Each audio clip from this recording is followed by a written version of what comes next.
एकदा एक व्यक्ती आपले कुटुंब, नातेवाईक, मित्र यांच्यामुळे अत्यंत दुःखी झाला आणि त्याच्या गुरूंकडे समाधानासाठी पोहोचला व गुरुदेवांना आपली व्यथा सांगायला लागला.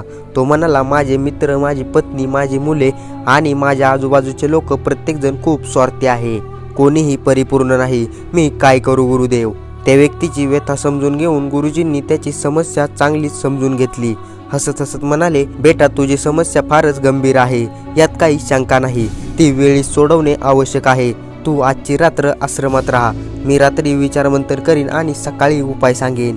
त्या व्यक्तीची आपल्या गुरुवर अतूट श्रद्धा होती. त्याने आश्रमात रात्र काढण्याचे मान्य केले आणि आश्रमातील रहिवाशाकडे गेले. सकाळच्या प्रार्थनेनंतर गुरुजींनी आपल्या इतर शिष्यांच्या समस्या हाताळून शेवटी त्या माणसाला स्वतःकडे बोलावले.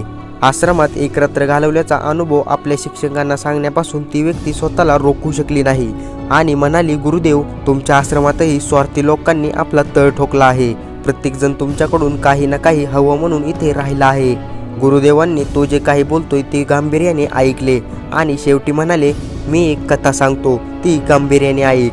या कथेतच तुझ्या समस्येचे समाधान दडलेले आहे.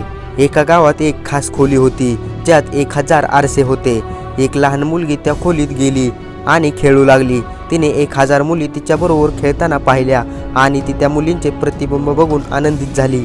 तिने हाताने टाळे वाजवताच तिच्यासह सर्व मुलींनी टाळ्या वाजवल्या. तिला वाटले की हे जगातील सर्वोत्तम ठिकाण आहे आणि मी पुन्हा पुन्हा येथे यायला हवं. मुलगी गेल्यानंतर काही वेळाने त्या ठिकाणी एक दुःखी माणूस आला. त्याला आजूबाजूला हजारो दुःखी चेहरे दिसले. तो खूप दुःखी झाला. जेव्हा त्याने हात वर केला आणि सर्वांना दूर ढकलायचा प्रयत्न केला, तेव्हा त्याने हजारो हात त्याला ढकलताना पाहिले. तो म्हणाला, ही जगातील सर्वात वाईट जागा आहे आणि आपण येथे पुन्हा कधीही यायचे नाही. असं म्हणत तो तिथून निघून गेला. हे जग म्हणजे हजारो आरसे असलेली खोली आहे. आपल्या आज जे काही भरले आहे तेच निसर्ग आपल्याला परत करतो. आपण आपल्या मनाप्रमाणे जग पाहतो. त्यामुळे आपले मन आणि हृदय स्वच्छ ठेवा, तर नक्कीच हे जग आपल्याला स्वर्गासारखे वाटेल. ज्यांना जग सुधारण्याची आकांक्षा आहे त्यांच्यासाठी सर्वप्रथम आपण स्वतःला सुधारणे आवश्यक आहे. जग आपोआप सुधारेल.